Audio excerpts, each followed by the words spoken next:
Estás escuchando Vinimos, el podcast sobre vinos, espumantes y bebidas de Marisol de la Fuente.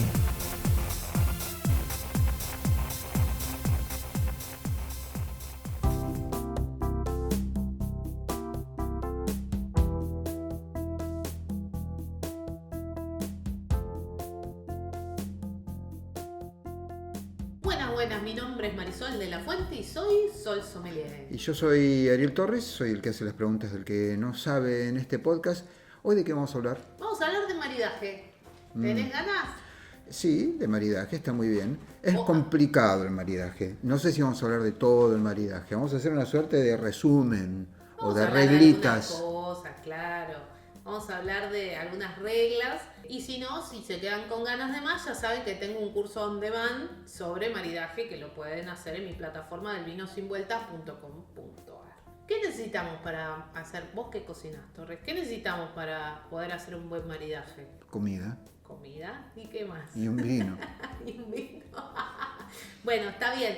A ver, para arrancar necesitamos apertura mental. Necesitamos tratar de entrenar un poquito los sentidos para percibir, porque en general, ¿qué pasa? La gente toma, come, pero no está prestando mucha atención a veces a los sabores, a los aromas. Sí, totalmente. Entonces, está bueno sorprender a la gente con las combinaciones. Y tener, para mí, lo otro muy importante es tener curiosidad. Sí, estás dando todos los rasgos de una persona inteligente, pero digamos, Bueno. vamos a dar por sentado que las personas que nos oyen y que quieren hacer maridaje son inteligentes. Ahora, vamos a los bifes, nunca mejor usada la frase. Hacer maridaje, sorprender a tus comensales, todo esto es una escena muy publicitaria. Sí. En realidad lo que necesitaríamos es, dejemos la parte de sorprender. Sí. Vamos a hacer una cosa mejor todavía. Dame un ejemplo de sorprender. Bueno, por ejemplo, a ver, yo siempre digo que cuando uno va a hacer un maridaje, una de las partes es esto que vos decís, es como innovar, ¿no? En la combinación. Dame un ejemplo, pastilla de menta con Cabernet Sauvignon, por ejemplo, eso es sorprender. ¿Qué sería sorprender? No, Dame un ejemplo. Algo que es muy común para los que son del mundo del vino, pero que no es muy común para la mayoría de las personas. A ver, por ejemplo, go on. combinar una tabla de quesos, donde hay queso azul o quesos salados, con un vino dulce. Perfecto, eso es sorprender, fantástico. Es tratar como de mostrar innovación y combinar sabores. Obviamente también puede ser por una cuestión de generar una nueva experiencia sensorial. Tiene que ver con una cuestión profesional, de ir probando cosas diferentes, por ejemplo en la carta de un restaurante, o comerciales, porque digo, ¿qué puedo ofrecer yo distinto de lo que está ofreciendo el de al lado, no? Entonces, para lograr eso, arrancaría por decir que hay distintos tipos de maridajes. Tenemos el maridaje regional, tenemos el maridaje simétrico, tenemos el maridaje de contraste y tenemos el maridaje molecular. Molecular, ok. ¿Cuál es la definición de molécula de la Fuente? Esa la vas a decir vos, Okay. que sos el científico de la familia. Vamos por el maridaje. ¿Vas a describir cada uno de los maridajes? Sí, para contarle Adelante. a la gente de qué Excelente. se trata. Después vamos a ver cómo el regional funciona. ya me lo puedo imaginar. A ver, bueno, de un ejemplo. una comida.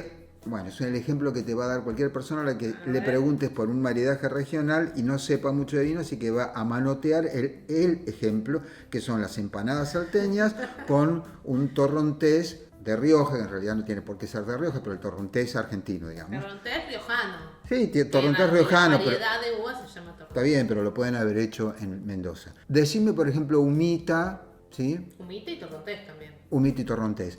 Kiwis.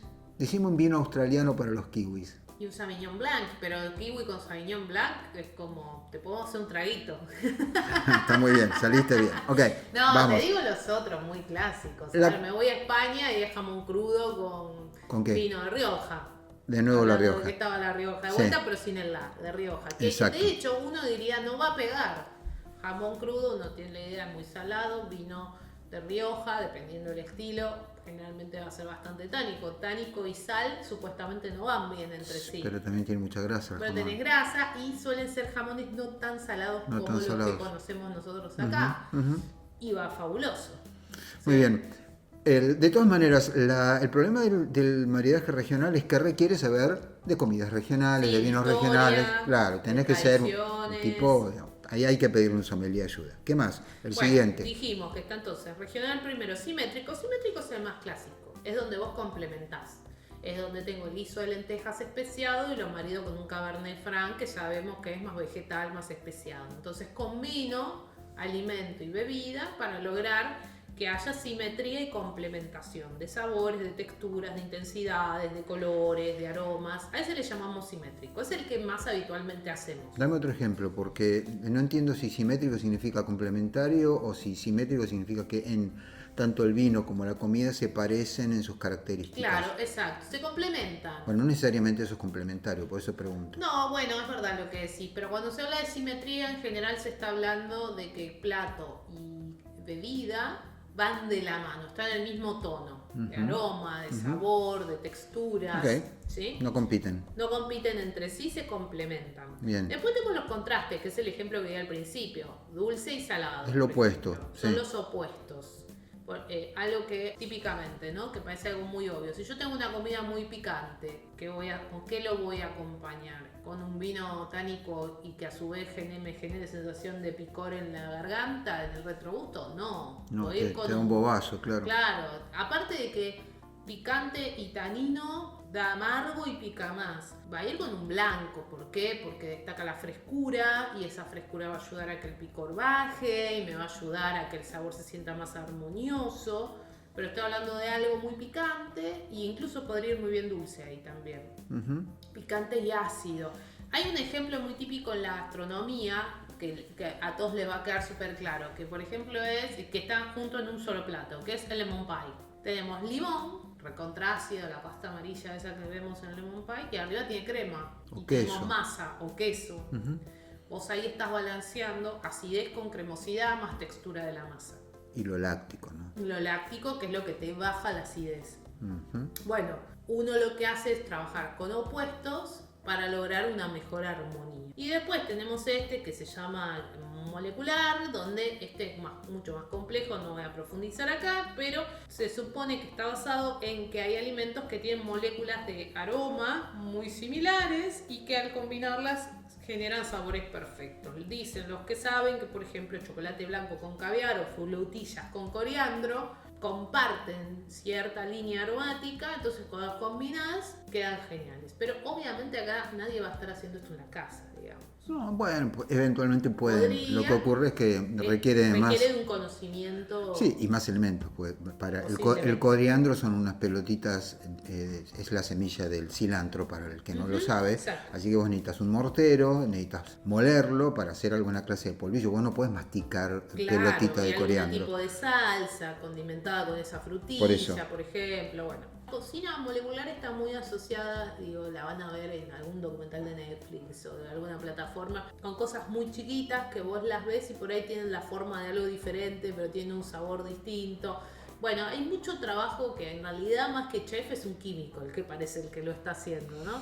Para tratar de lograr esas texturas, combinaciones, etc. No está nada mal saber algo de química cuando sos chef o cuando sos sommelier, etcétera. No es ninguna mala idea. No, pero bueno, requiere ya un poquito más de conocimiento. Y después, obviamente, cuando uno piensa en un maridaje, tiene como dos grandes caminos. Puede pensar desde la bebida al plato o desde el plato a la bebida.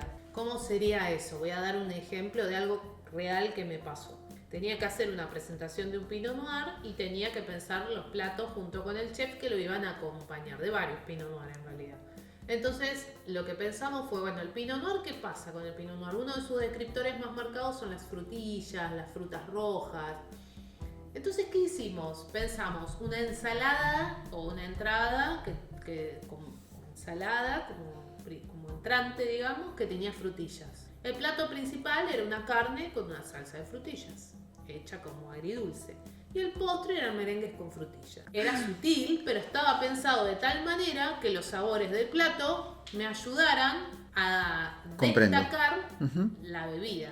Bien. Muchas veces funciona al revés. En un restaurante donde el que manda es el chef y el artista es el chef, los vinos deberían pensarse para acompañar los platos. Entiendo. ¿Sí? Entonces, pero son dos posibles caminos que uno podría pensar o trabajar. De estos maridajes nos puede quedar algo genial, algo horrible, una experiencia única. Creo que la clave es lo que yo decía al principio, que es esta idea de experimentar y de entrenar y de tener la cabeza abierta a hacer distintas combinaciones que entren por los ojos, por los sabores, por los aromas, por las texturas, por las sensaciones, teniendo en cuenta que nosotros en la boca sentimos los gustos que encontramos en nuestra boca, o lo que compone el gusto son los sabores dulces, salados, ácidos y amargos. Entonces, cuando uno piensa en esas combinaciones, debería pensar que, por ejemplo, ácido. El ácido puede venir de la comida, pero puede venir también de la bebida.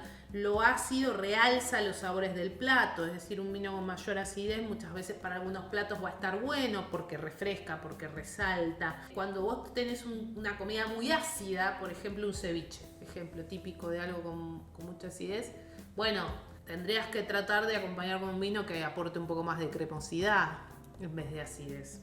Sí, porque si no, además el tipo se muere de una úlcera después de comer. Explota. Pregunta, Sí. ¿qué cosas nunca hay que hacer en un maridaje? Decime los errores fatales cuando se pone la pantalla azul del sommelier por la combinación de comidas, o sea, de cierto tipo de comida, por ejemplo, comidas ácidas con un vino ácido, no tiene sentido, comida con mucha grasa y sin taninos en el vino, tampoco sería una buena idea. ¿Cuáles son los errores? Bueno, vos acabas de decir los dos más, para mí, clásicos. Vamos al asado con los amigos y llevas un Malbec suavecito para comer la tira de asado con papas fritas. Y no, tomate agua o una Coca-Cola porque no vas a sentir ningún sabor de ese vino. Claro. Aunque sea súper rico. ¿Por qué? Porque la vas a pasar bárbaro igual y está todo bien, pero si la idea era disfrutar de la combinación de sabores y demás, y si querés Malbec, que sea Gran Reserva. Si querés joven, por lo menos que sea un Cabernet Franc o un Tanat, para que tenga de por sí un poquito más de carga tánica. Y viceversa, un vino con muchos taninos, ¿con qué no habría que mezclarlo? Ya dijiste picante, no, ¿qué más? Picante no. Frutos de mar, tampoco. Y el tema es si es muy fuerte el sabor, le vas a pasar por arriba del sabor de la comida que no se va a sentir. A ver, lo otro que, por ejemplo, cuando se habla de maridaje, se habla también de algunas comidas o algunos elementos de las comidas que son como no maridables. Por ejemplo, espárragos, alcauciles, huevo, ajo, cebolla, verduras de hoja muy amargas. Ahora, yo lo que siempre digo también es verdad, esos elementos son difíciles de maridar, pero también va a depender mucho de cómo se combinen. Nadie come radicheta, bueno, a veces sí, a mí me gusta, pero radicheta sola. Imagínate, radicheta con ajo en la ensalada. Está bien, pero no pero yo eso me lo imagino, me lo imagino con un vino blanco, muy joven, suficientemente ácido, quizás hasta incluso un poquitito dulce, no muy dulce porque quedaría horrible, pero un poquitito dulce, eso podría andar bien. Lo que definitivamente no me imagino es eso con un vino Gran Reserva. No, eso es una detonación nuclear, desaparece todo el restaurante, no queda un hueco. Bueno, el sabor que te va a quedar en la boca es amargo y metálico. Claro, no, por eso. No va. Ahora, vos no comés la ensalada de... Digo el ejemplo de la radicheta porque es como la verdura de hoja más amarga, ¿no? Es la verdura de hoja más amarga, definitivamente. Radicheta, ajo solo. No, en general vas con una carne, no sé, lo vas a acompañar con algo. Entonces, no, es raro pensar en el maridaje único con eso. Lo que ocurre es que cuando uno necesita maridar, yo me pongo en el lugar de alguien que no sabe mucho, que está oyendo este podcast y dice, bueno, ¿por dónde empiezo? ¿Por dónde empezaría yo después de oír esto? Ok, lo primero que pienso, siempre lo haría, porque yo soy el que cocina, del plato al vino. Sí. Pensaría primero la comida y después diría, ok, ¿con qué combino esto? Sí. Entonces, lo ideal en mi cabeza, hay que ver si siempre es posible, es pienso esa comida y pienso en la combinación en mi cabeza entre esa comida y ese vino. Si no me cierran los números, empiezo a pensar en otra cosa. Claro. A veces... Sin embargo, vos decís, no me cierran los números, lo probás y está bueno. Sí. Entonces, eventualmente, ahí es la parte de la experimentación en la que vos la podés cagar, porque esa botella la tenés que guardar en la heladera hasta el otro día cuando vas a otra comida. Exactamente. Ahora, también es cierto que no hay tanta variación. Vos tenés blanco, tinto, blanco joven, tinto reserva, ponele, tinto... Rosados. Tenés rosado, que los rosados... Espumantes. Está bien, los rosados los ponemos aparte, los espumantes los ponemos aparte porque... si vas a maridar, vos vas a pensar en el centro de la escala. En el centro de la escala vos tenés las comidas saladas, las comidas menos saladas, las comidas con grasa, las comidas sin grasa, los pescados. Digamos, tenés un conjunto, también tenés caviar, pero no lo más común. Si vos me decís, yo solo tomo vino rosado, bueno, ok, ahí tenés que ir de la botella al plato.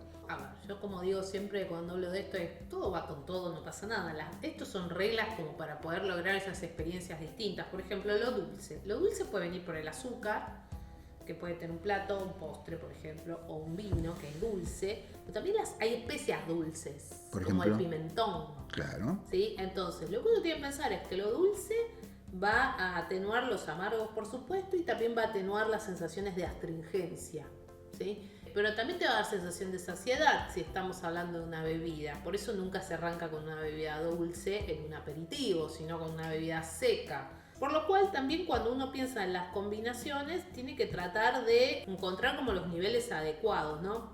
Si yo encuentro que hay niveles muy altos, tanto del azúcar en la comida como en la bebida, típicamente los postres van con vinos dulces, no necesariamente, porque cuando vos tenés dulce y dulce, lo que puede terminar generándote es saturación y amargo. Sí, o te empalaga. O te empalaga. Entonces, eso es lo que pienso, no es lo que pienso, son como las reglas. Hay que tener cuidado, por ejemplo, lo salado. Lo salado podría estar en algún vino, está en la comida por supuesto, podría haber en algún vino, sí, sobre todo como esos que te dan sensación de mineralidad, por ejemplo, o un vino marítimo, podría tener alguna sensación salada. Ahora, obviamente no es lo mismo si es una comida salada fría que caliente. Fría la sal se siente más que si está caliente. No Entonces, sabía. sí, el típico ejemplo que doy es las papas fritas recién hechas, te las comes tan ricas, qué sé yo. Cuando dejas que se enfríen un poco, probás la misma papa frita, obviamente suponiendo que tiene sal, probás la misma, te vas a dar cuenta que se siente mucho más salada. La sal se siente mucho más en lo frío. Obviamente lo que deberíamos tratar es de complementar ese sabor, entonces va a interaccionar de manera negativa, ¿sí? Con bebidas que tengan mucha acidez, por ejemplo, sal y acidez va a generar sensación metálica, pero sí va a potenciar sensaciones que tienen que ver con lo amargo, ¿sí? Entonces ojo con la astringencia en un vino o con el tanino de un vino muy salado y vino muy tánico, de vuelta me da amargo. Esas son como las reglas que uno debería tener en cuenta. Muy bien. Creo que más o menos entendimos que maridar es muy complicado, pero hay algunas reglas básicas. Sí, claro. No se come sin vino. Algo que también está bueno tener en cuenta en los maridajes, por ejemplo, son las texturas de los alimentos. No es lo mismo lo líquido, si es fibroso, si es untuoso, si es crujiente, si es gelatinoso, si es harinoso. Y de hecho nos va a pasar lo mismo en la textura o las características, por ejemplo, del mismo vino. Pensemos que en el vino tenemos el alcohol, tenemos la acidez, tenemos el azúcar, tenemos los taninos. Cada uno de esos elementos va a jugar un rol en las combinaciones, ni que hablar si tengo gas carbónico en un espumoso. Va a haber distintas densidades, distintos volúmenes, distintas sensaciones en boca. Y bueno, uno lo que va a tratar de hacer es como combinar esas cuestiones, las texturas, los sabores y también los componentes de cada plato y bebida. Algo a tener en cuenta en una comida, por ejemplo, es que siempre vas de lo más liviano a lo más intenso, tanto en los sabores de los platos como en los que acompañan las bebidas. Si vos arrancás con algo muy fuerte, de sabores intensos al inicio, eso va a saturar en cierta medida las papilas gustativas y todo lo que venga después, si es más suave, no lo vas a sentir. Entonces, por eso en las degustaciones, de hecho, cuando se trata solamente de vinos, empezás siempre por lo más suave hacia lo más intenso. Y como dijimos antes, algunas cositas que hay que siempre como mirar un poquito más, que es este tema de si hay cebolla, si hay ajo, si hay mariscos, si hay yema de huevo, si hay alcauciles, espárragos, berro o algo que sea más bien amargo, o algo muy picante o algo muy especiado. Ahí es donde voy a tener que chequear un poco esto de la acidez, el amargor, el tanino, pensar en las vinagretas. A veces tengo una ensalada pero tiene una vinagreta hecha con, no sé, con cítricos, picante. Bueno, por ahí simplemente la línea de una ensalada te cambia toda la ensalada y está bueno tenerlo en cuenta para pensar una buena combinación. Muy bien, esto se llama Vinimos. Nos vemos en el próximo capítulo. Chao.